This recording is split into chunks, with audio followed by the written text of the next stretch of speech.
This is Base Hit Ball 4.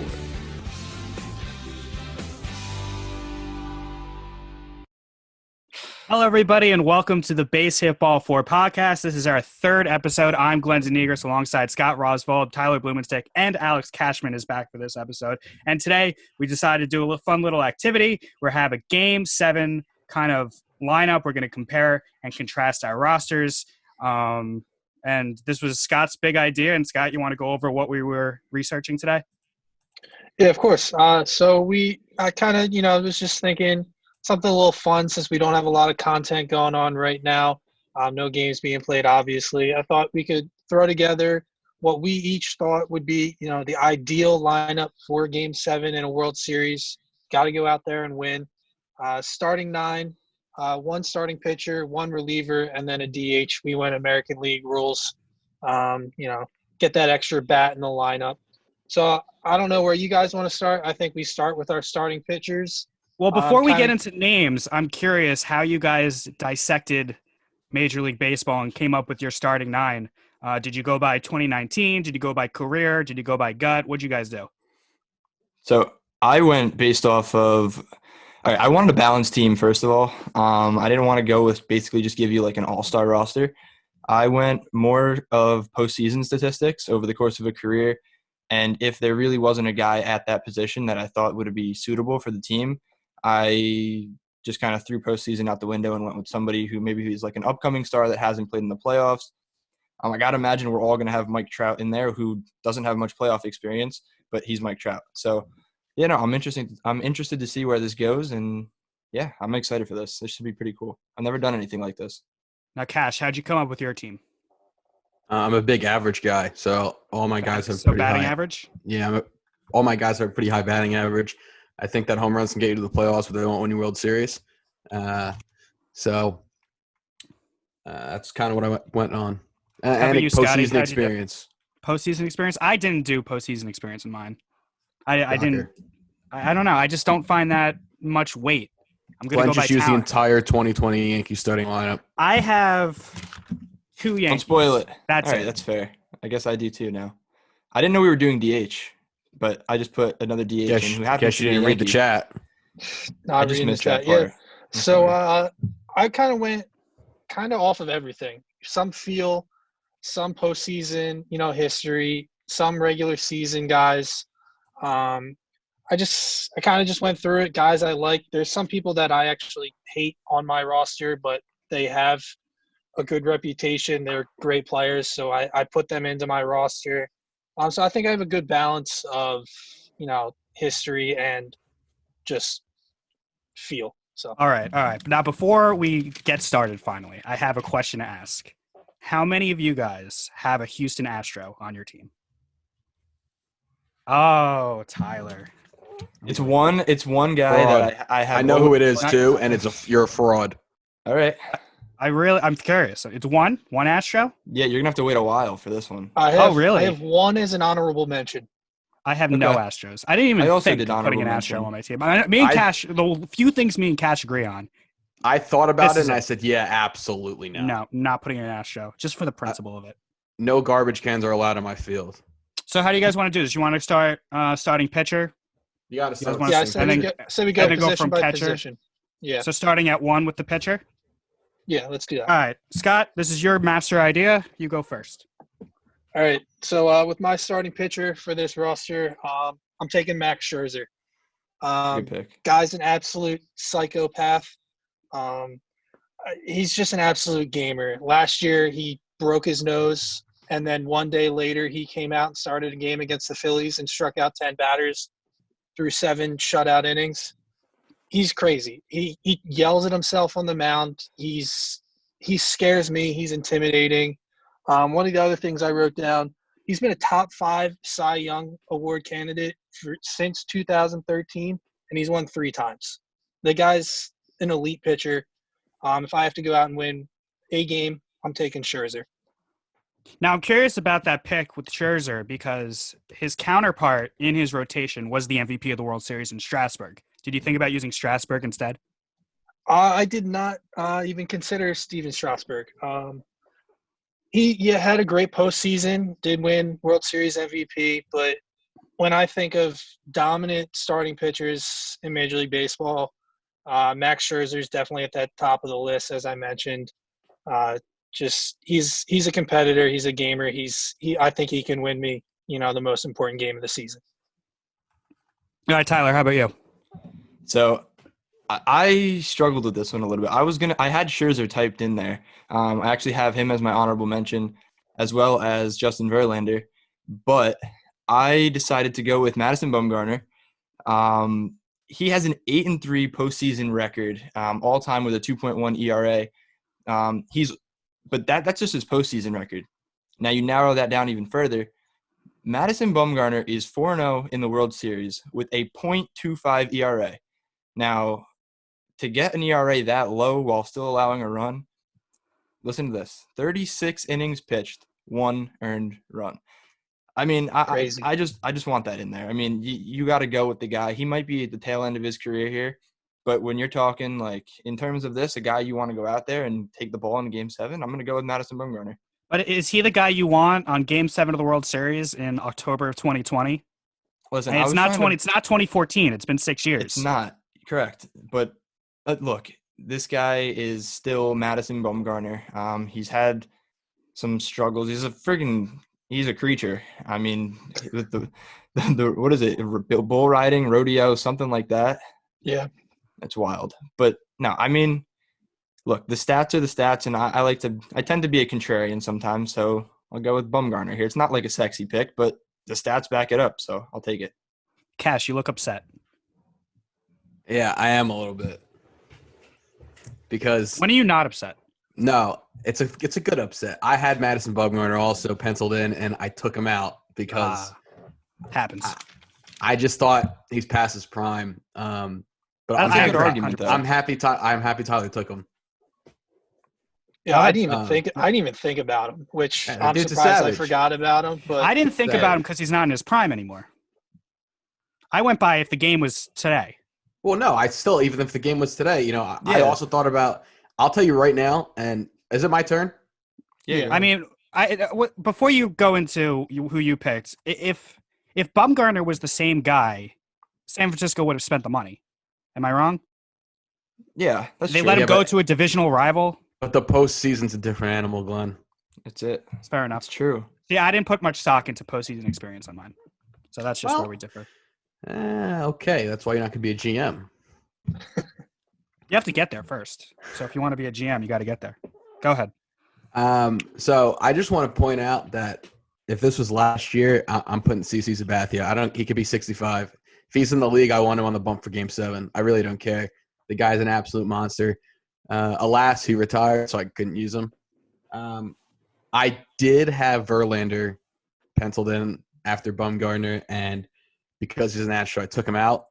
So I'm going to go with – I can't believe I'm going to say this. I'm going to go with Jacob deGrom. I had Jacob deGrom. Good pick. The guy is an absolute monster. Put him on a good team, and he goes 21-0 every year. I mean, his ERA is phenomenal.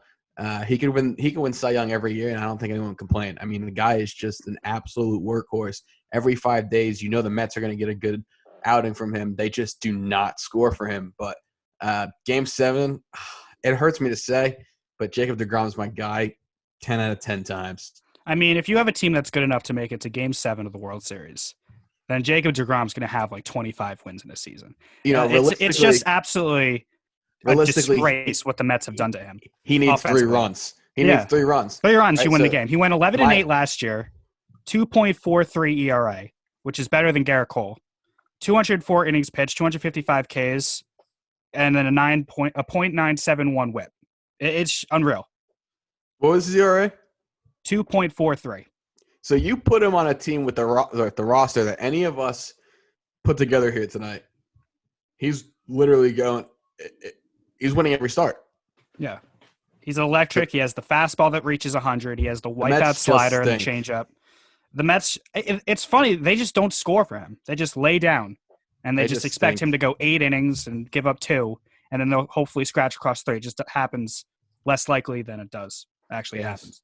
So that's my guy right there. True. So me and Cash actually agree. Who would have thought that we would agreed at all? Yeah, I'm In gonna the go burn history of this myself now. entire podcast. Surprising. It's very surprising. All right, let's go to the starting pitcher's battery mate, catcher. I'll go first. I put JT Realmuto from the Oh, Phillies. you gotta be kidding me.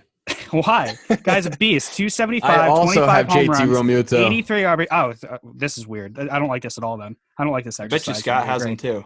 Two-time All-Star, two-time Silver Slugger, Gold Glove winner, 47% caught stealing rate, that's just best in baseball last year. Threw out 43 runners. He has a .493 slugging percentage.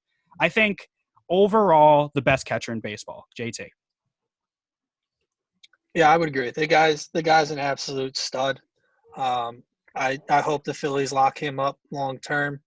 What he did defensively last year, let alone, is good enough. If he hit 220, he would still be, valuable as a player in the major leagues. But you throw the bat, and he's absolutely the best catcher in baseball. So going off of that, I do not have JT Realmuto as my starting catcher. Wow. He's my honorable mention there. I have two names written down. It's JT Realmuto, and my starting catcher is Yadier Molina. So The did I. guy is longevity. He has been a stud behind the plate for the St. Louis Cardinals. He's been up since 2004, I believe, when they went to the World Series.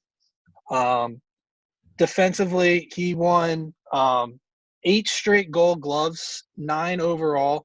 He won those up until 2015. He had won a Gold Glove, and then he won one again in 2018. His career postseason stats: 273 batting average, 327 on base, 356 slugging. Then in the World Series, that jumps up to 328, 395, and 403. Clutch The matters. guy, it does. And That's a couple weeks ago, his teammate Jack Flaherty said, "If I want somebody up at the plate in a clutch spot in the season, I want Yadier Molina. He comes up clutch. Obviously, he's at the end of his career, but from what he's done, I just couldn't not put him in my lineup." And he's also going to call a great game, like a spectacular, flawless game. He's one of the best pitch callers. He can control a game. I think he's one of the best. But right now, that I'll always come back for the rest of this segment. Right now, 2020, I'm going to go with the most talented guy in JT, but I'm not going to fault you for going with a future Hall of Famer in Yachty and a world champion. Yep. All right, So Tyler, you had him go too, ahead. Ty? Yeah, I had Yachty also for all of the same reasons. I mean, look, you look at this, and it's not the craziest pick, but Madison Bumgarner and Yadi Molina can get this done in a Game 7. I don't care what year it is. They can get it done. And then that was my reasoning. That's it. You list the stats, and clutch matters. I literally have it written right here in my notes. Clutch matters. That's it. So catchers that didn't make the cut on either guys like Gary Sanchez, Yasmani Grandal. All right, I'm sorry, I gotta say it. Gary Sanchez didn't even come into my mind. Yeah, I agree also. Here's the I thing. mean, Gary you got a guy in Sanchez- third. You got a guy in third. The guy's gonna score. Gary Sanchez, my problem with him is he's either very, very good or he's very, very bad. And I need to count on someone who's a little bit more consistent than Gary Sanchez, who can hit 3 home runs in a game one day and then the next day strike out 4 times on a slider down. I'm not even talking about offensively because you want my opinion. I didn't even consider offensive, Matt. Like, I don't care. For my catcher position, I need the guy to call the game and I need him to block the pitches in the dirt. So for me, I had Molina on the bottom of my list also, but I just thought that they had a very similar defensive wise between Realmuto and Molina. And, at the end of the day, Realmuto had a better average. But any other catchers? Realistically, as a Buster catcher, Posey, possibly. Yeah, I had Buster Posey written down too. He's another I think guy. he's way past his prime, and I hate him. But he's a guy is he not at first base now? I thought he was at first base. I think they play him there from time to time. Brandon Belt's still at first base. But since Posey came up, he won Rookie of the Year, MVP, World Series within the first 4 years of his career. Yeah, the dude He was a phenomenal monster. player when he first came up, but longevity wise, he doesn't have it. I really would have loved to see Mauer. I mean, obviously He's retired. Oh, okay. No, I get that. That's why I didn't put him in. But I'm just saying, I think he's one of the best catchers of all time. Yeah, without a doubt. Just wanted to give my 2 cents. I don't know. He just never went far in the playoffs. Never went far enough in the playoffs. Well, neither did DeGrom. We both have him in here. DeGrom made it to the World Series. Yeah, but I don't count that. He wasn't Jacob DeGrom in 2015, but he still has World Series experience. Okay. I'm just saying. I'm just adding some facts. It's just not. He's not the same. It wasn't the same guy. He's got a 4 mile per hour difference on his fastball. It's just not the same guy. But all right, Cash, continue. give me your Glenn. first base. Give me your first baseman, Cash. Glenn, if we have the same first baseman, I just want you to know I'm signing off. Okay, go ahead. Go. I got give me your worst. Paul Goldschmidt. Nope. Different. Paul Goldschmidt is a great contact guy. He's a great power guy. He's a great defensive first baseman, and he's also a leader. And that's kind of what I look at first base. Like, obviously, catchers, like the quarterback of the defense. Aren't you against clubhouse guys? No, being like I'm a thing? No. I'm against clubhouse guy being the only reason he's on the team. But I think it's a great addition to have. No, I do think that the catcher is the quarterback of the defense, but the first baseman is kind of the main guy for the infield. He calls the shots, and I think he's a great guy to have, and I'd count on him for any Game 7. I always thought the shortstop was the guy that called the shots in the infield. No, that's just because you were a big Jeter guy, and Jeter called the shots. Right. Jeter could call the shots from the bench. Yeah, that's right. He can. He can call the shots from his mansion in Miami for the Yankees, for all I care. Scott, who's your first That's Tom baseman? Brady's mansion. Oh, it's in Tampa Bay. Oh, that's true. That's true. Forget it. So I'm taking a guy who has mainly played outfield, but is a first baseman, and Cody Bellinger, reigning MVP for the National League, was phenomenal last year. 47 homers, 150 RBIs. Does have, a little, not a great postseason track record so far in his 3 years, but his talent is there. And if for some reason I have to go move him into the outfield, he's an elite defender, can play all 3 outfield positions. I am taking away some of his defensive ability by sticking him at first base. But I think he's a phenomenal talent. He's going to be a star in this league for a long time. And he can also go out and steal a base too. Guy does it all. Big left-handed bat. So I'm sticking Cody Bellinger right in the middle of my lineup. Now, did it bother you that he's not a full-time first baseman? Or did you just put him in there because you couldn't put him in the outfield because your outfield's set? You need to put him at first. My 3 outfielders are probably not as good. 2 of the 3 are not as good as him. And since he has that ability to play first base, I thought you might as well just put him there. It's a fantasy world over here, so I'm playing Cody Bellinger at first base. All right, Tyler, what do you got? All right. So I figured this is going to be an unpopular pick here, but it's not a bad pick in my opinion. I went with Freddie Freeman. He is a 286. I love that. He's a 286 career postseason hitter. I mean, it's respectable. It's absolutely respectable, especially in the postseason. Like Cash mentioned about Paul Goldschmidt, he's also a leader. He's one of those guys, and his glove is there. He's got a great, great glove. So, my reasoning here, there's nothing statistically overwhelming about Freddie Freeman postseason-wise. Like, without a doubt, is probably putting together a really quiet Hall of Fame case right now. But I feel like if it wasn't Cody Bellinger at first, there's a lot of underwhelming picks that I could have made here. So honorable mention, I'm going to smack you in the face again with something you're not going to expect. I consider David Freese for first base here. David Freese retired. Did he? Yeah. Last year. Baseball Reference still has him as a Dodger. I believe he retired. But I get where you're going with it. You're big into the postseason. You're big into the postseason experience. Oh, look, you're not picking a guy. I thought about David Murphy. Win a game in the regular season. Daniel Murphy? Daniel or David? What did I say? You said David. David was an outfielder for the Rangers for a while. All right, well, I meant Daniel Murphy. He's secondary position first baseman in the show, so I thought about it. Gotcha. Yeah. Regardless, I was considering guys like Anthony Rizzo. And I also wanted to make this as realistic as possible with a lefty-righty split. So I wanted to go with a lefty first baseman. Goldschmidt would have been good for me, but I wanted to go left-handed. So Freddie Freeman. See, it is. I also have Freddie Freeman. I think this Okay. guy is severely underrated. Last year, he hit Oh, 290. now I like the pick less, Tyler. 295. You son of a bitch. 295, 38 home runs, 121 RBIs. He's a 4-time All-Star. He's won a Gold Glove, and he's been top 10 in the MVP voting in back-to-back years. Guy's Yeah, an you also absolute got stud. you got to look at a guy like that and just be able to trust his judgment too. The guy's got great judgment on and off the field. So me and Tyler agree here. Freddie Freeman. I know. Scott, what are your thoughts on His Freddie wife's Freeman? hot. NL East guy. I got it. Freddie Freeman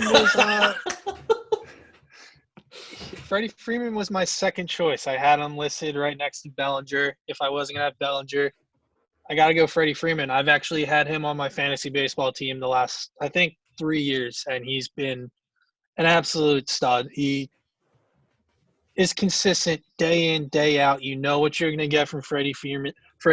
He's gonna hit in the middle of your lineup. He's been doing that for a long time now.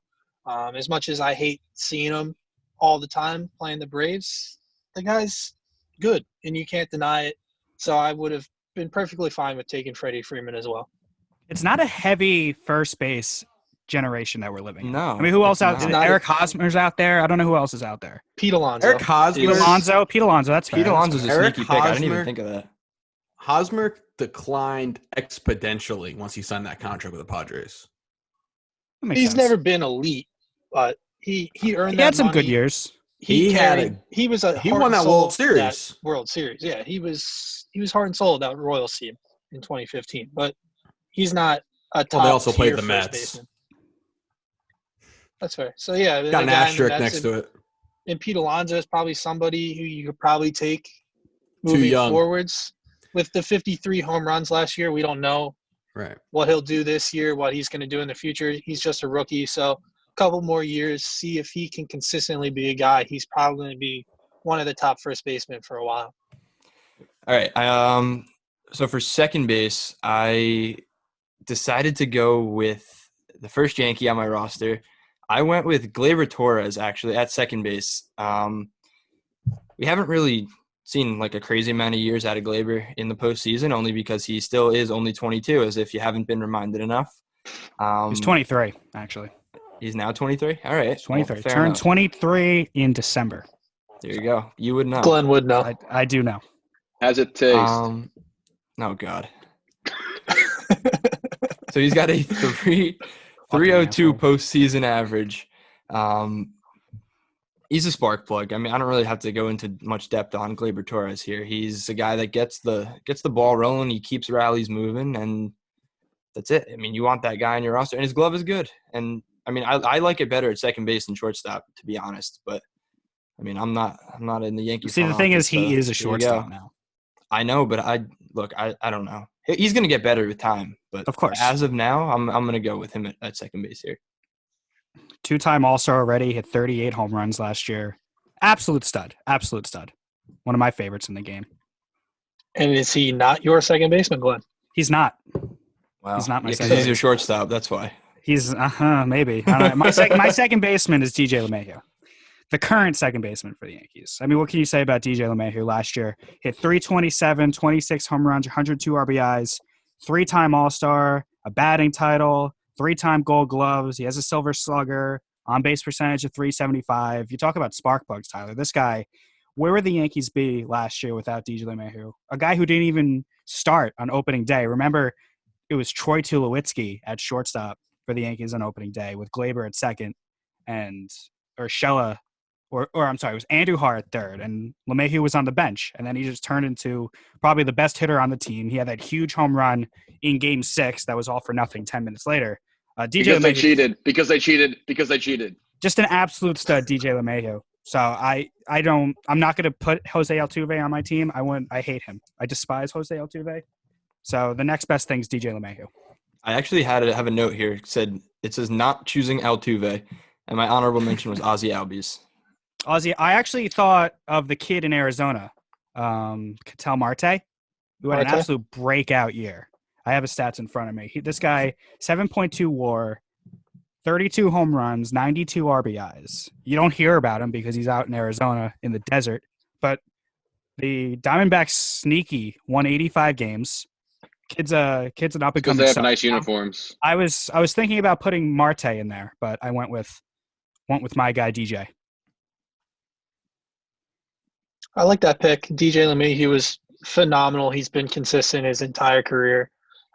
Some may have attributed it to playing in Colorado, thin air up there at Coors Field. But he came into Yankee Stadium this year and this past season and proved that the guy can just flat out hit. The dude's a gamer, can play all 4 infield positions if you need him to. 1 Gold Gloves at second base. I think that's a great pick. I went off the beaten path a little bit here. I went out to the Midwest and I took Whit Merrifield from the Kansas City Royals.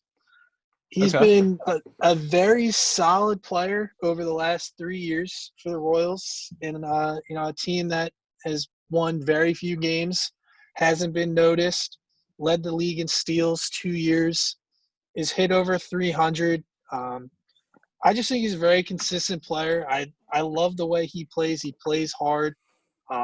He won. I don't know. It probably means nothing. He was a member of the 2010 South Carolina Gamecocks that won a College World Series.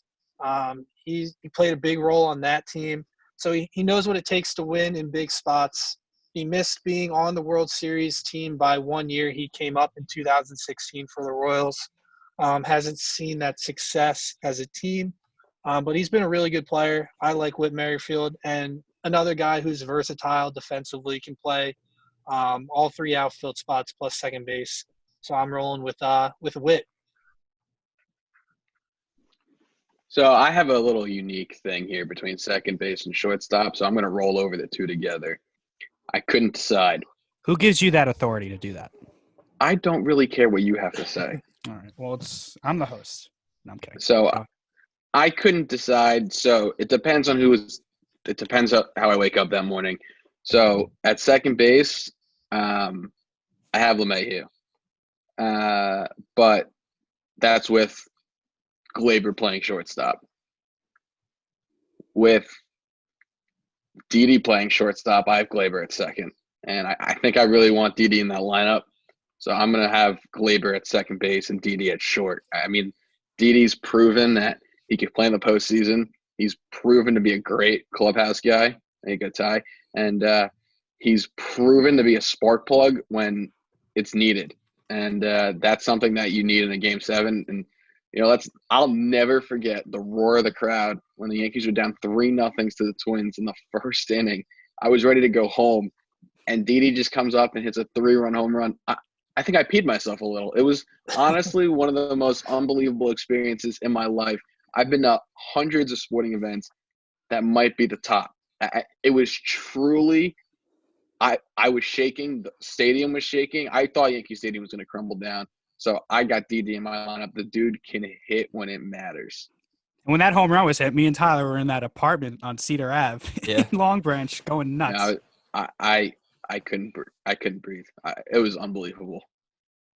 Didi. I mean, I'm still so devastated that Didi's not in the Yankees. It was such a quiet exit too. Phillies, yeah, it was. The Phillies got such a good player, and if he bounces back, and he's the guy from 17 and 18, Phillies are going to have a very, very good shortstop, and the next year he's going to get paid. We talked about it a little bit about Didi specifically last week on the show, and how this shortened season, or if there is no season, really hurts his free agency.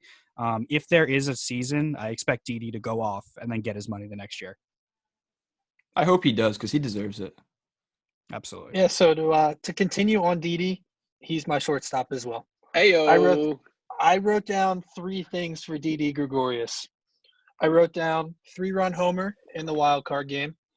That team easily could have rolled over and died after Severino got absolutely toasted in the first inning. But Didi came in, saved their bacon. That, as you guys mentioned, that stadium went nuts. It turned that game around for them, saved their season. Saved the season, yeah. The next thing I wrote down was he took over for Derek Jeter.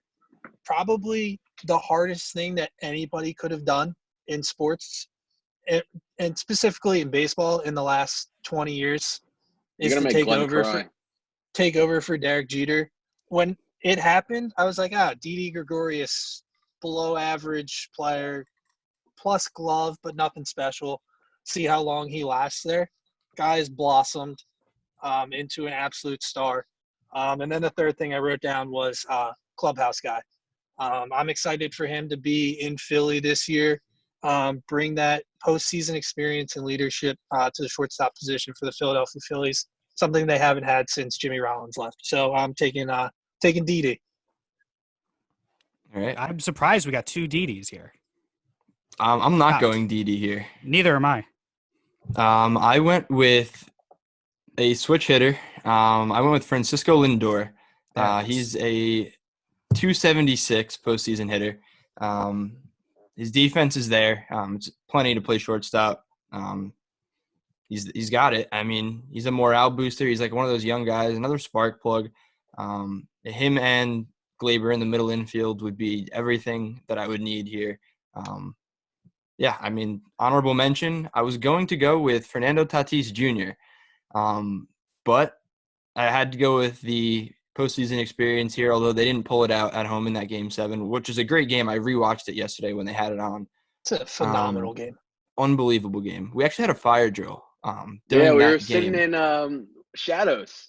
Yeah, it was 6-6, top of the ninth. I had posted a very it was not a viral Snapchat necessarily, but some people like that had me on my friends list like at that time, like constantly still bring it up to this day. That like I went on this little rant, like showing the fire drill thing, like blinking on the wall, then flashing back to the TV. It was literally the ninth inning, 6-6. Did you save it? I don't know. I could look for it. It's You gotta look possible for I have it. it. I want to see this. I don't think I've ever ran that fast in my life. We sprinted from our room to shadows. If I have it, I will edit it right after this. Good. How's that? I look for it love after this. Francisco Lindor. I think over the course of 162, I think Lindor is probably the best shortstop in baseball. I don't know if there's really a big argument for that. What's really interesting for me about Lindor is what Cleveland's going to do with him. Are they going to trade him? Are they going to find the money to sign him? They're going to trade him. What do you They already think? came out and Where do said you they're think not he can giving him go? 300. When is he a free agent exactly? Is After it next this year. offseason or next offseason? Next. I assume because Cleveland already traded Kluber, so I think they're just going to start dealing. I'm not sure. I'm sure the team like the Dodgers might be in play. They can move people around. I'm curious to see what kind of suitors Cleveland has for Lindor. The Dodgers have to be careful though, because The they Dodgers got just always Mookie. involved. It's true, but like if you want to sign Mookie, you're gonna have to sign They're Bellinger. not going to re-sign Mookie. You gave My up a honest lot opinion. for him, man. I It'll don't never know. happen, but a good fit for Lindor would probably be the Mets and then move Rosario to like third base or something. They'll never do it because they won't spend the money to lock up Lindor a long time, but that's probably the perfect fit for Lindor at the moment. My shortstop, I don't have Lindor. I have one of my favorite guys in baseball. Every time I see this guy at the plate, if it's on MLB Network, they're showing a live look in. I'm just going to stop what I'm doing. I'm going to watch this guy. I think he's one of the most dynamic players on and off the field. Offense, defense, doesn't matter. I'm going with Javier Baez as my shortstop. Guy last You don't year. have Glaber on your team? No, I don't have Glaber on my team. That's shocking Instead, to me. for a guy that, oh man, I don't know. What? You guys Wow. You guys don't like Javi? I 281, do, but 29 I home would- runs, 85 RBIs, two-time Wow. All-Star, Silver Slugger. I'm shocked. I looked this up when I was doing my research. Shocked he does not have a Gold Glove. Glenn, you're shocked. putting together an all-future Hall of Fame team here instead of a team to win the Game 7. Well, wouldn't a future Hall of Fame team win a Game 7? No. I don't know. I have Hi, some guys. guys on I here that mean, aren't you going to make talk the Hall of about- Fame. You talk about, Tyler, playoff Glenn. experience and success. This guy in 2016 had some big home runs, especially one in Game 7 of the World Series in 2016. I Glenn, love put Javi. my team up against your team, and I'll put $1,000 bet on it. Just like when we played one-on-one at Boylan and you lost. Well, yeah. Oh boy. I lost miserably. Yeah, you did. I'm not going to So, say I Glenn, didn't. postseason what do you batting not? stats. What do you guys have against Javi Baez? It's I don't not that I Postseason- have nothing against Javi Baez, but like he's proven nothing, and to put him over Proven nothing. How's he Yeah, proven he's nothing? proven nothing. He's an Two-time unbelievable All-Star. fielder. Hey, listen, I'm speaking. He's an unbelievable fielder, but you take away his unbelievable fielding ability, he's an average baseball player at best. Oh, I disagree wholeheartedly. I Okay, disagree well, with he's a that, star. but look, Okay. postseason batting, 228 over 4 Yikes. years, 8 series. He's got 5 home runs in 34 games, 26 hits, 5 doubles. I mean, 14 ribbies in 34 games. In the World Series, he's 5 for 30, 167 average in 7 games. That's extremely underwhelming. Look, he's a great baseball player, and don't get me wrong, but Game 7, a guy that you want up in the plate, like 1 out of 9 players, like I'm leaving him out. He's not one of my top 9 guys. Scott, you going to back me up on Javi Baez, or you're going to jump on me? I like Javi Baez. He's a very talented player, as we've mentioned. Has a ton There's of so power. many other shortstops. Great defensively. He's not my favorite guy in the league. I'd probably take Lindor over him. I took Didi just because of the leadership. I mean, he's a guy in consideration for that, top shortstop spot. I'm not saying that he's not talented, but the postseason stats do stand out. He really did struggle in those postseason runs for the Cubs, so that's why I left him off. I don't know. I love Javi Baez. He can. I like him. He can be my and shortstop any day of the week. I like him, and I enjoy watching him a lot. I think he's really exciting to watch. But if I'm putting together a lineup that I need to win, he's just not. I don't even think about putting him on. Other guys it's a big shortstop crop. Like Tatis is there, Machado can be considered a shortstop. Correa, none of us are going to pick Astros, but it's just I feel like there's no wrong pick at shortstop in this day and age. Javi Baez is the wrong pick at shortstop. I'm just upset you after all the love you give Glaber that you left him off, not for Lindor, not for Didi, but for Javier Baez. I love that's Javier a little upsetting. All right, we got the hot corner. Glaber's my favorite guy. All right, in the league. I'm sorry. I thought Javi Baez was a good pick. If you guys don't care or don't agree, look, you can't really hate it so much, but like I don't know. I just feel like there's better picks. But I mean, that's why these are individual teams. So you think Didi Gregorius is a better player than Javi Baez? Yeah. No. I mean, yeah. I don't think so. Well, I think they're in the same conversation. Not defensively. They just have different tool sets. I mean, Didi's more of a – I think Didi's more clutch than Javi Baez is. I mean, Baez gets his hits, but, I mean, you really can't compare Javi Baez's glove. But all right, let's put it here. Is he necessarily a great fielder, or is it when he makes those flashy plays, it just looks that much better? Like, I know he's not a bad fielder. I don't watch he's a great 9 fielder. innings of every Cubs game ever since he's been in the league, but he makes defensively, the plays. I would take LeMahieu over Baez 10 out of 10 times. I'm talking about shortstop. No, I know. And at shortstop, I think that LeMahieu is DJ's a better never defender. played. DJ hasn't played shortstop. Yes, he has. No. DJ LeMahieu has not played shortstop. Not a ton. But he played some. What I'm saying, Javi Baez doesn't only play shortstop. Tyler's right. He just makes it look good. I'm not saying that he's bad. Don't twist my words here. Javier Baez is an unbelievable player. I'm not saying he's not. But he makes himself look better than he is. That's fine. Hold on real quick. Before we move off of this, I'm checking. DJ LeMahieu has played a total of 4 games at shortstop. All right, so he has. It's enough.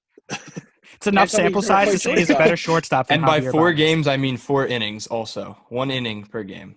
Probably in a double not my switch situation. Not your problem. You made this absurd statement. He played there. I'm not saying it's not my problem. All right, moving on. Go to third. I don't want to do this anymore. There's no start way it. we don't all have the same third baseman, right? Can we agree on that? I feel like we should all have the same third baseman. I went with don't think Anthony we do. Rendon. Wow. No, I disagree wholeheartedly. Wow. See, look. See, he's going too much on the playoffs instead of the better player. But You got to have Arenado at third, man. Exactly. You have to have Listen. Arenado. All right, Arenado's my honorable mention here. Honorable mention. Rendon is a 282 postseason average. Great. He's in the prime of his career. Mm-hmm. He's just turning it on. Sure. And I just feel like look, I'm not going to tell And you he'll never Arenado's play in the a playoffs wrong- again because he's playing for the Angels. It doesn't matter. He's playing in Game 7 right now. He's here. He's right here at the tip of his fingers. Come on. I mean, I got to give him credit. He had an unbelievable October last year. All right. Well, I'm gonna. But to I say that for one game, gun to your head, you need a third baseman, and you're not picking Nolan Arenado. You're lost. Did You're you see completely Rendon lost. play last year? I Come did on. see him play last year. Scott saw him Very play an good awful player. lot. Very good Yeah. player. In fact, I Very would good say player. that he's a spectacular player, not Nolan Arenado. He's not Nolan Arenado. Look, postseason batting, he's Oh my played God. 3 separate years, 5 different games. Arenado has a 190 postseason average. If it was 250, I think I'd have a case. But it's I'm 190. sorry. In He's this got case, one homer. He in doesn't this have a case- sample size. In this case, I'm not I going to know. take the postseason like that. I don't know, man. 190 is bad. And it's fairly I mean, recent. listen, it's hard 2017, for me- 2018. It's hard for me to sit here and say that your pick is awful because he just got a fat contract. Like, he's an unbelievable player, and he had a great October last year. So, yeah, obviously he could turn it on in the playoffs. But, man, fucking Arenado. I don't know if I want to make my pick now. I think I'm going to get roasted. 315 Wow. Ready for average this. for Arenado. I might have to change 315, my pick. 41 Let's home go. runs, 118 RBIs. He has 4 Silver Sluggers. He has 7 Gold Gloves. He has 3 Platinum Gloves, which means all positions he's the best. Dude, I'm not He's- telling you he's he's a not a top- good baseball player. He's a top 5 player in the entire league. Glenn, you're missing his point. I mean, That's it's fine. 1A and I'm 1B just- at this point. Look, Isn't this all of this 1A and 1B? No, I mean, I think that's a hard one to argue because Rendon is probably the second best third baseman in MLB right now. But numbers-wise in October, he's by far number one. You can't. And that's it's why not Tyler Nolan picked him. Arenado's fault. He plays how many career games in the playoffs? I is didn't Nolan say it Arenado? was Nolan Arenado's fault. but That's why Is the what, I'm still games he four? having did that play, third. he's played 5 games in the playoffs 5. over the course of 3 years. 2 5. wild card games and 1 divisional series.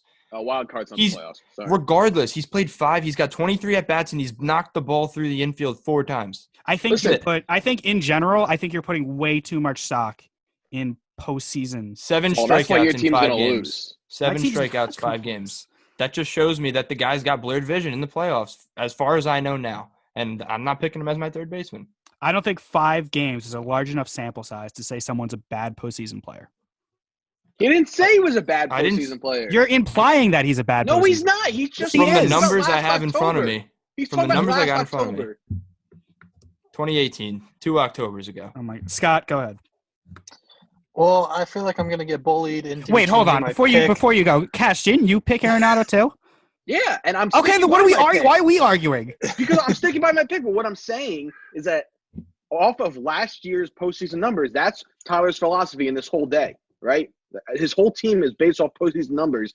I'm not surprised that he picked Rendon. I disagree, but I could see his point. It's not like you. I cannot see your point in taking Javi Baez. I But would, can I would see- say my Rendon pick has more of a basis than that Baez pick. Yeah, you just like the way Baez looks when he Love, plays. love me some Javi Baez. I do too. So now to this be is fair. getting weird. So Scott, why don't you go on? I think I know where Scott is is going with this.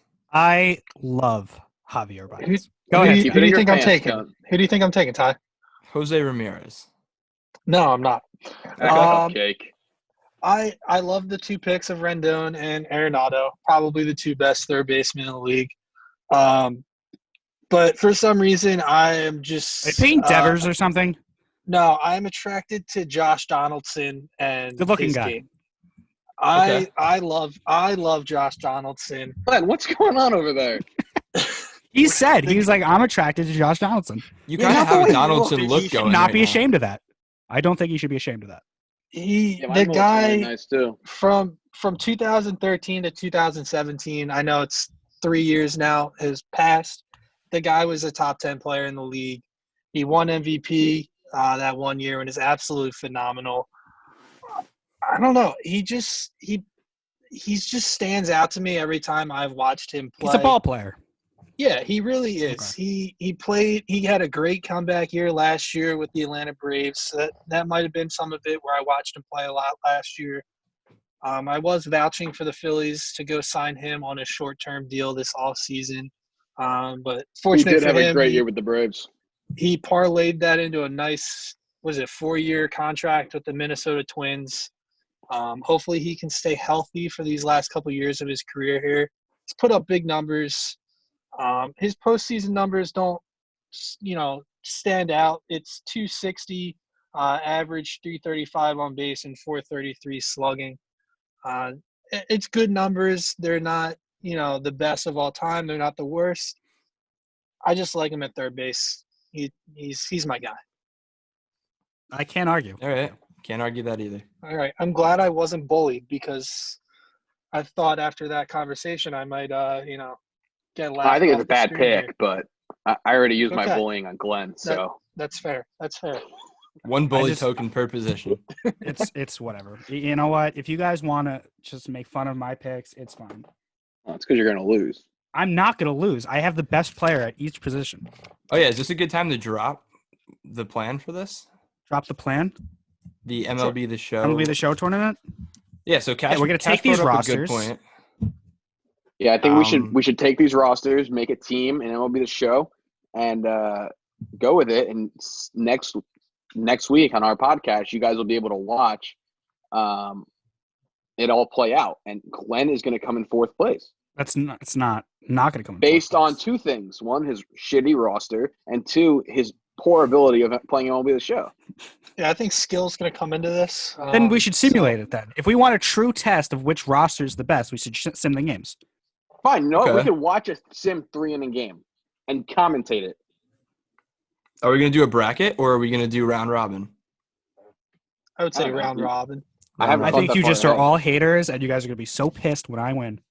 I think simulation would be the most fair. I don't know way what to your go big about problem that. with me. All I said was Nolan Arenado is a better pick than Anthony Rendon, and I just got absolutely destroyed. Because I don't can't know. trust your judgment now that you're picking. You picked Baez over Arenado Glaber. too. You picked I'm Arenado talking too. about Glaber. If You're I was not picking picking a Glaber. shortstop, I'd pick Lindor. I don't know if that's Glaber's fine. the best shortstop in the game. He's my favorite player.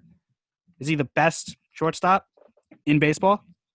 I don't know yet. That's not what I'm He hasn't saying. played, yet. he hasn't played shortstop a full year. But I would still have him over Baez. Can we go to the next position, please, before I lose my brain cells even more? You can Yeah, start us field. off. Go All ahead. right, so we're going to left field, I'm assuming? Go ahead. Yeah. Yeah. Yeah, I know where you're taking. Acuna. I have Acuna too in left. I do too. love that guy. What a – Scott, do you have him also? I do not. Okay, well, you're a fraud. Acuna at left field is an unbelievable spark plug. Let me tell you about this guy. I'm a huge Acuna fan. He could be top 5 favorite baseball player almost ever. Not actually, but I'm just getting excited here. You're going to This make me dude- change my pick just to spite I you. don't really care what you have to say. You don't understand. So Acuna is an absolutely unbelievable baseball player. He's at the ripe old age of 21 years old. He's only going to get better. And to Tyler's point, he's proven himself in the postseason by being clutch, hitting big home runs in the bottom of the ninth inning when he proved that what's his face is a little bitch. Carlos Martinez is a little bitch. Yeah, Martinez. If you're watching this, you're a little bitch. He's my relief Grow pitcher, up. by the way. What? No, I'm kidding. What? I'm kidding. Oh. I I was going to use every single bully token for the rest of the way just to wait for the closer position. But no, he's proven himself in big moments, and he hits for high average, high power. He can steal bases. He's got a hell of an arm out there in the outfield, and he can catch up to any ball that's hit his way. Sign me up, Acuna Hall of Fame 2021. I don't know Agreed. where I was going with this, but Acuna for president. So we got Hall three of Fame Acunas 2021. and I don't Scott. know. I'm just getting excited and riled up. I love Acuna. Either of you guys have anything to say about Acuna before I go? I love Acuna. He's an I'm all-star, good. silver slugger, 280, 41, 101. Slugging percentage was 518, 365 slugging. And he's a 324 postseason batting average. Hard not to go with Acuna at this point. Plus, he's young. Phenomenal player. I love Ronald Acuna Jr. as well. Another guy who's going to torch my Phillies for the next decade plus. Great player. I went with the other 21-year-old outfielder from the National League East in Juan Soto. You're He's going to my have a honorable tough mention. time. You're going to have a tough time the next decade with these two guys. It's going to be rough. And he's the guy, when I mentioned I have people that I hate on my team, it's Juan Soto. I hate Juan Soto. It's mainly because he's phenomenal at baseball. He has torched the Phillies. It pained me to watch the Nationals win the World Series last year. But in that World Series, he hit 333, slugged 438, or on base 438, and slugged 741 in the World Series against the Houston Astros. against two of the best pitchers. I'm trying. Against the two pitchers in Justin Verlander and Garrett Cole. He hit 3 home runs in that series and had 7 RBIs. He probably could have won World Series MVP, but he did not. He's 21, turning 22 years old. I also wrote down that at-bat against Josh Hader in the wild card game. Huge spot there, lefty on lefty, bases loaded. They were down 3-1. Ripped a fastball into right field. I mean, there was an error on the play that let them go ahead, but still, It really wasn't an error. It was more of like a bad bounce. Yeah, it was an odd play, but he smoked that ball into right field. And he's now the heart and soul of the Washington Nationals. The last 2 years, they've lost Bryce Harper and Anthony Rendon. Both have left. He is now the guy. He is that team. I as much as I hate him, it's hard for me to not put him in left field. So we got 3 Acuñas and a Soto in left field. So moving on to center, do we all have Mike Trout? We could probably skip center. Yeah, Mike Trout. Mike Trout. That's it. Okay. The So only let's all say something nice about Mike Trout real quick. I just want to see more playoff Mike Trout. him. Oh, okay. What's Mike Trout's career postseason stats? Over 3. He's batting 083, Okay. 1 for 12. So Tyler, based postseason. on your analysis, saying that 3 to 5 games is enough of a sample size, You can't pull this argument on you're Mike being Trout. You can't do unfair it. to Nolan Arenado. No, if you're you gonna can't. if you're gonna have Mike you Trout. simply cannot do that. Next. It's I Mike can. Trout. No. All right. If you want to hate on me, then let me start off with right field because I'm going with George Springer here. The career Honorable 330, Not right. 339 Not right. World Series average. Yeah, 'cause they're 7 banging home trash runs cans. in 14 games. Because they're wearing If wires. they're going to cheat Look, for me, too. They're not cheating every single game of the regular season. I'll tell you that. Yes, and they he are. led. How do you know? You don't know I don't shit. know. I just don't like that. None of us know Look, anything. I don't want to give these guys credit, but this guy led the league in leadoff homers. I just there's something about George Springer that I like. I don't like Jose Altuve. I do not like Carlos Correa. I do not like Alex Bregman. But there's something about George Springer. He's not arrogant. What? He's not arrogant. I Are don't you know. sure? I don't know, man. Fuck him. Regardless, he's part of the team, which is fine, and the hate is all right. Look, I'm not happy with what the Astros did. And I have here in my notes, unpopular opinion, but I'm comfortable with it. And that's all I'm going to say. I'm You think leaving he it is at George the Springer. right fielder? He was my honorable mention. I got Yelich. So do I. God I- damn it. Do you wanna know why? 2-time All-Star, 3-time Silver Slugger, 329 batting average last year, 44 home runs, 97 RBIs, on-base percentage of 429, 671 slugging. What else do I got here? OPS 1.1. So Plus, I'm pretty sure he's good in the postseason. I don't have that in front of me. I mean, Say it again? he brought his team to Game 7 of the NLCS 2 years ago. So he's a guy that can perform in the playoffs. So he's who I have. I mean, Yeah, he's an ultra talented guy. Since moving to Milwaukee, his numbers have gone through the roof. That could be attributed to the stadiums. Miami, big ballpark, not a lot of homers other than outside of Giancarlo Stanton. Milwaukee, more of a place where the ball flies, but the guy is insane. He hits, he can steal bags. Defense isn't his strong suit, but when you're hitting 44 homers, who really cares if you can't really play the field? He's playing right field anyway.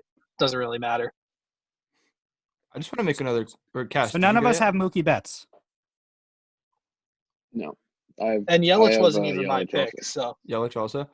I just want to make another quick point here. And I feel silly not having Cody Bellinger in my lineup. But what I'm going to pull here, and might not be popular. You can't switch. No. Cody You Bellinger. got to stick with your guy. I am sticking with my guy. Okay, I'm explaining why I don't have Bellinger in here and why I Glenn, feel shut silly. up.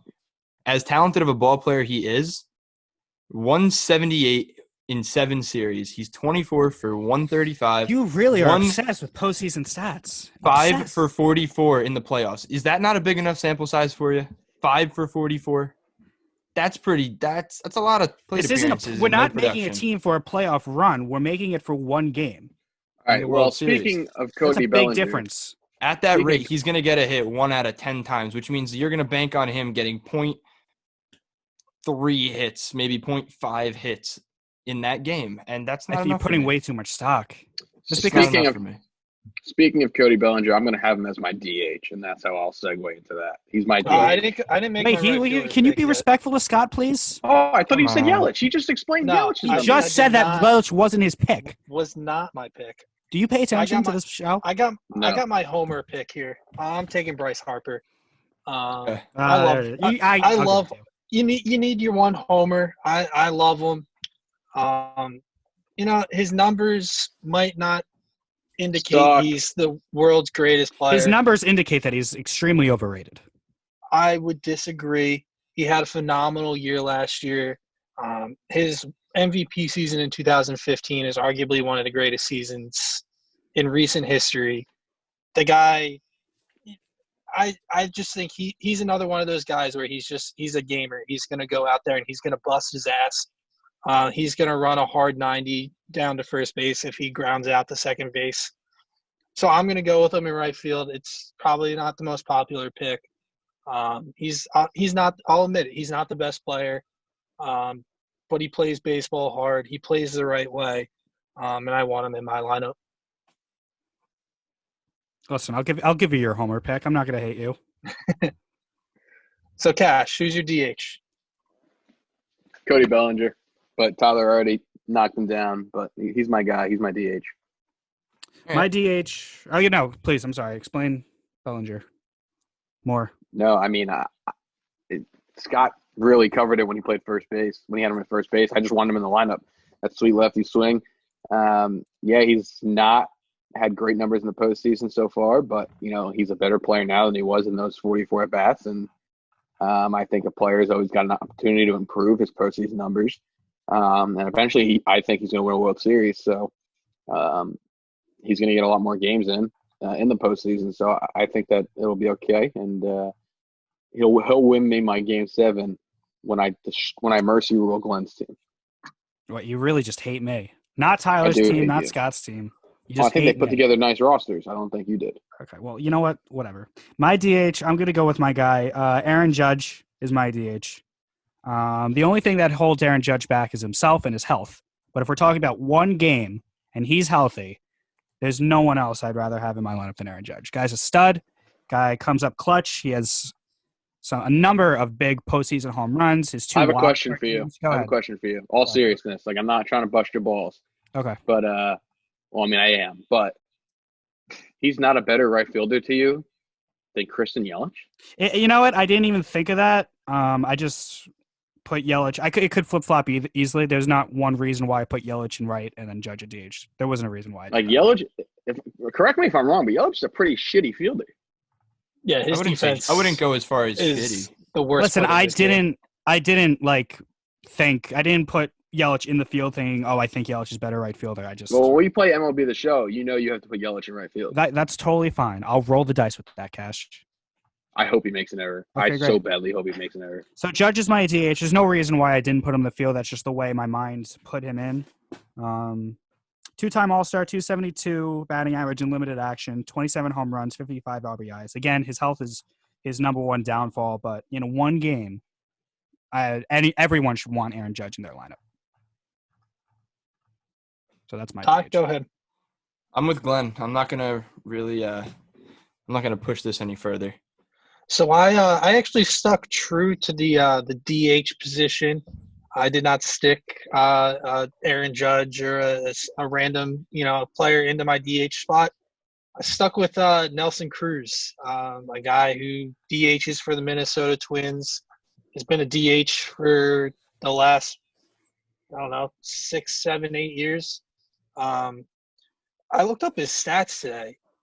Sneaky, really good stats. Career 277 hitter, 346 on base, 527 slugging, 401 career home runs. And then what really, jumped into my mind was that 2011 World Series as a member of the Texas Rangers. A couple of huge hits for the Rangers to keep that game going. But then he also, since moving on from the Rangers, he's gone on. He played in Baltimore, was huge for them in the postseason. His home run numbers have gone up as he's gotten older, which he's 39 years old now, and he hit 41 home runs last year in Minnesota. Since leaving Texas in 2007, he hasn't hit less than 37 home runs. That guy's a huge stick to have in your bat. It's huge. Wow, that's terrible. A huge stick to have in your lineup. Can't play a lick of defense at this point, but the guy just rakes. So have him consistently driving in runs, hitting the ball over the fence in my lineup here in this game 7. I would trust Nelson Cruz. Now, Cruz, remember in 2011, was actually in right field. He was actually playing the field, and he kind of dogged it on that freeze triple that tied the game in Game 6. So if they had a real right fielder out there at that point, then that's a routine fly ball, and the Rangers win the World Series. So I can't blame you for picking Nelson Cruz because you're kind of the only one that played by the rules here and stuck with someone who's actually a DH. And you think about the DHs, who else is in there? You got Stanton. I don't think any of us are picking Stanton. One game. Edwin Encarnacion. Who else is out About there? it. There's not a guy that's really labeled as a DH. Yeah, it's more of a fluid situation right now at DH. Yeah, you don't have a David Ortiz or Edgar Martinez, guys that are legendary designated hitters. Because you really now in today's day and age where everyone's getting taken care of, getting days off all the time, especially your catcher twice a week, it's important to have that DH open so you could play around and have more flexibility with your lineup. It's the way it is now. So we're really losing the true DH, as you said, Ortiz, Edgar Martinez, Nelson Cruz. Nelson Cruz is probably the last of its kind going forward. Yeah, it's a dying breed. You want to keep that spot in your lineup open for those days off, so you can slide a Stanton and a Judge in and out of the field, keep their legs a little more rested. So yeah, I'm going Nelson Cruz. Sticking to my guns, the 39-year-old old man, closing out my starting lineup. Cash. I already said I had Bellinger. And then me and Tyler have Judge. Yep. All right, last position, closer. Who's closing out Game 7 for you guys? Josh Hader. I also went with Josh Hader. I mean, nice. Look, 1.64 ERA. It's a small sample size, but that's his postseason ERA. He blew the save against Washington to send Washington on. You really pick and choose with the sample size, don't you? You really love to use the sample size to whatever fits your narrative, don't you? You can't see it here, but my Excel file's name, the name of my Excel file is called Tyler's Team to win Game 7 of the World Series. That doesn't say Glenn's. So no, but you jump on me for picking Arenado because you say he has a bad sample size in the postseason, and then for your reliever, you're like, oh, he has a good. It's not right. It's not right. It's a double I actually standard. agree with Glenn here. All right, so to be honest, let me defend myself here because Go ahead. The closer position. Not going to change my mind. So who else would you put out there? And I know what you're going to say. That is a closer today. You think you know me. That is a viable closer. And he has a sample size worthy of competing with a guy that's as talented as Josh Hader.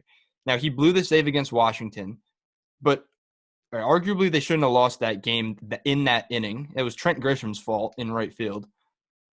So I don't know. Look, that game could have played out completely Josh Hader. different. I think he's a great reliever. I think he's one of the top 3 relievers in the game, and I would love to have him on the mound in Game 7 of the World Series. I'm just saying, you saying that Arenado has a bad sample size, it has weight, and then but because there's Hader's other sample size doesn't hold weight.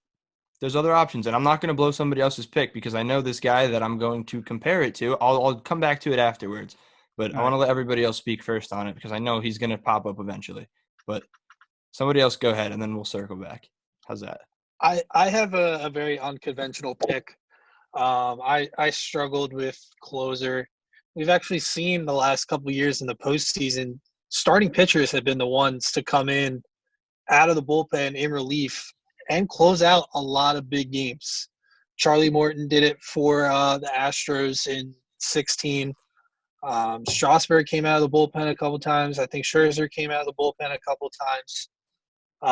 So I went with the Phillies closer, Hector Neris. It's probably not the best pick, but the guy's been really, really good in save situations. I struggled with it. I didn't want to go Chapman, mainly because of Game 7 of the World Series against the Indians. He blew that last game. year. He's See what I'm doing struggled. He Chapman on a trash can. You know, I am. Altuve hit the big home run off of him Yeah, last but year. you still have He was Springer wearing in a your wire. lineup. He did hang a slider. No, Tyler Let's has see. Springer in the lineup. I know. I Um, was talking to Tyler. I Oh. didn't hear what you said. Craig Sorry. Kimbrell's not Craig Kimbrell anymore. I guess you could have gone like Roberto Ozuna on the Astros, but he's The guy got who his beats his off the wife? field. Yeah, he's got his off the field issues, so I'm not going to put him on my team. So I went with Neris. It's probably not the best pick, but I'll go with him. So Cash, Glenn. Cash, you want to go first? I did say hater. I don't think people listen to me when I speak, but I Oh did yeah, say you hater. did. You said hater. Okay, so it's my turn. I went unconventional as well. This is the best reliever that nobody ever really talks about in San Diego, Kirby Yates. I like that pick a lot. 1.19 ERA in 60 games, 41 saves, 101 strikeouts. You guys really don't Yankee Kirby think about Yates. this guy. Former Yankee Kirby Yates in 2016 go. with the Yankees. I have this in front of me. He had a 5.23 ERA.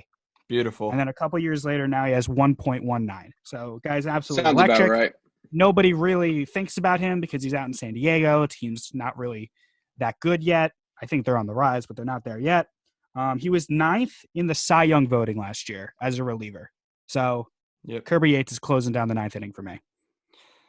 All right. So I want to circle back here now. So all right, you're coming at me for my sample size argument here, but my two guys here, and I like your Kirby Yates pick a lot. I'm not going to knock that whatsoever. I don't have him in my honorable mention over here. I did have him typed in, but I did delete it. But it was between Hader and Chapman. And just if I wasn't a Yankee fan, Chapman would probably be the pick, consistent with my sample size argument here.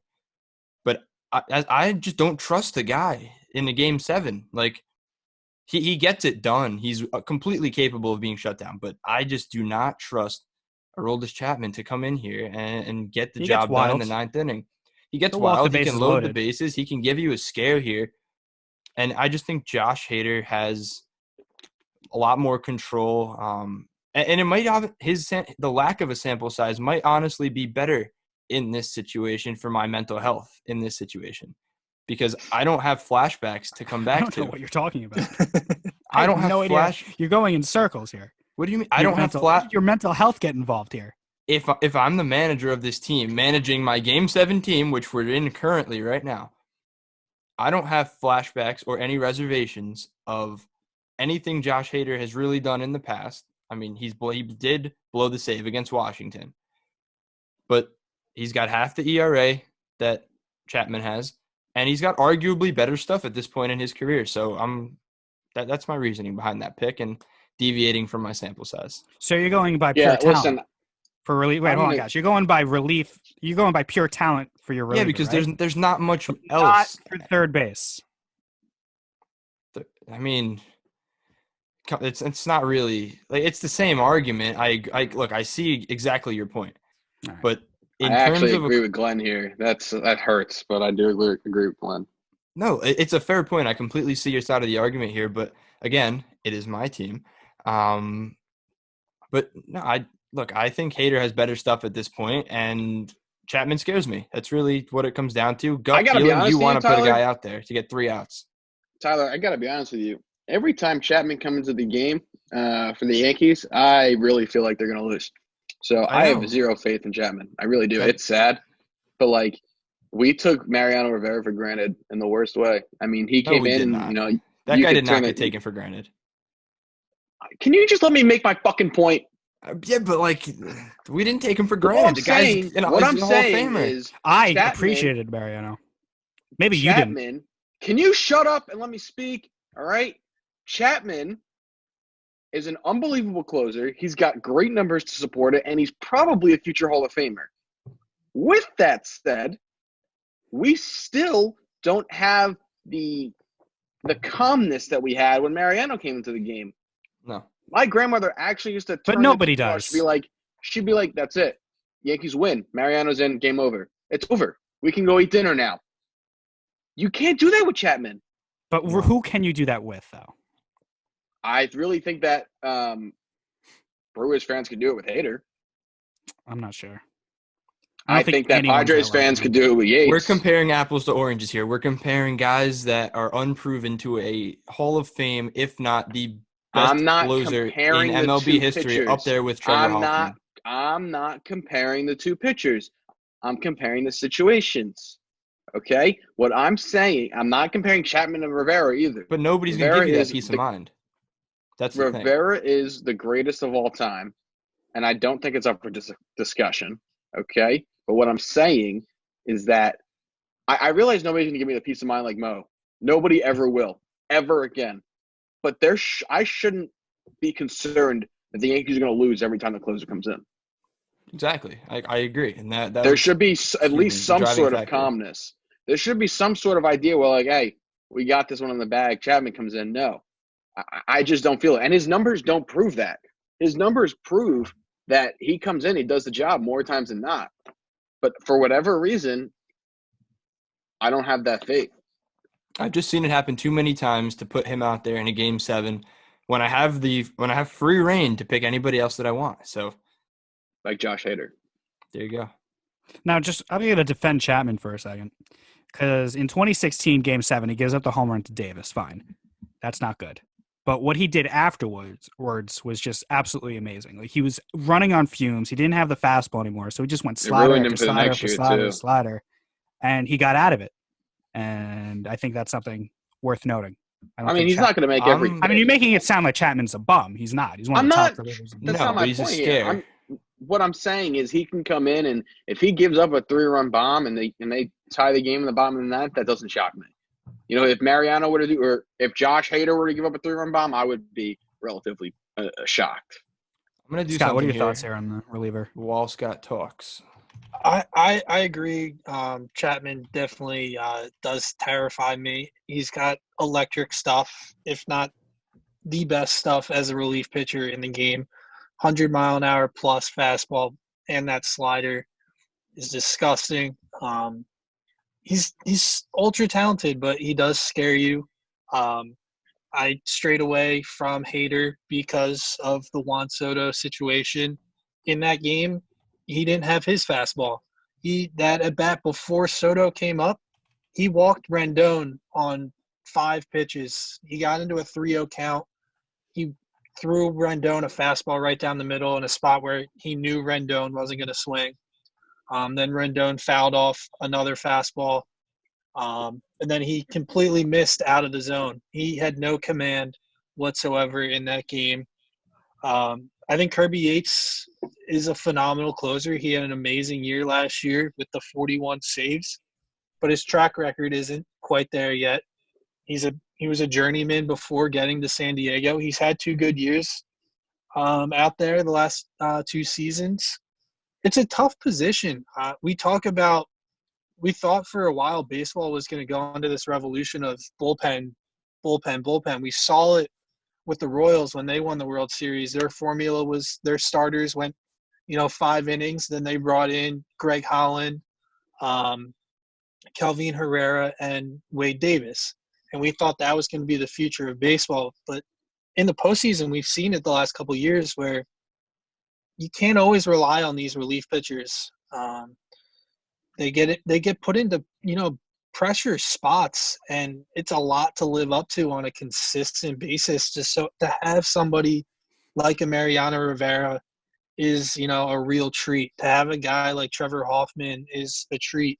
The Phillies had it the 1 year in 08 with Brad Lidge. He went 48 for 48, I think, in saves in the regular season, and then he added 6 more on in the postseason. He was phenomenal. But then there's never consistency out of the bullpen. So that's why I struggled with my selection. I kind of just went with my hometown guy. Yeah. All right. So I just looked up stats. And as a closer, I think that WHIP is a very important statistic because it's a breakdown of walks and hits per innings pitched, and closers pitch traditionally 1 inning. Chapman, for the last 3 seasons, has had a WHIP over 1.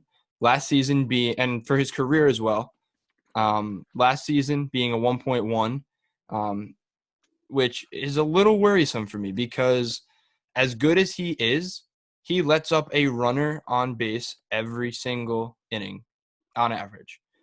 And when you're coming in to close a game that's close, when in a game where you can have one swing of the bat put runs on the board, that scares me. Now, he doesn't give up the home runs, but the possibility is there.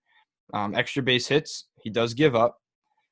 Hader, on the other hand, can anybody guess what Hader's WHIP has been? No. Last year. Well, it is under 1. 0.6. No, 0.8. 0.6 would be unbelievable. But a 0.8, I mean, and that's a big difference because, look, it's a matter of 0.3. He lets up a third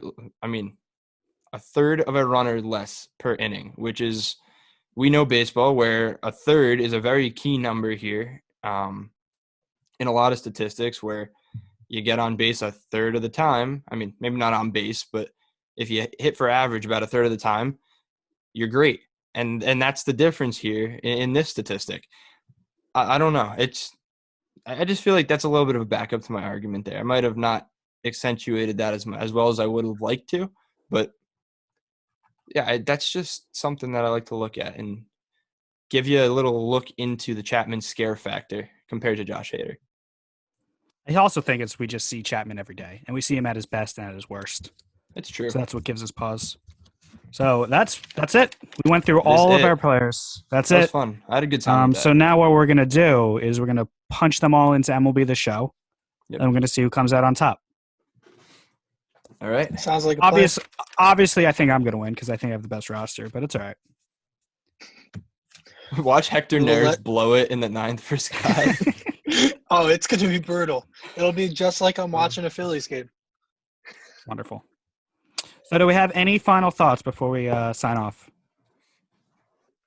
No, I mean, I enjoyed it. I had fun. Thanks for entertaining my idea here as we go through the phase of no baseball. Doing something a little different, was enjoyable tonight.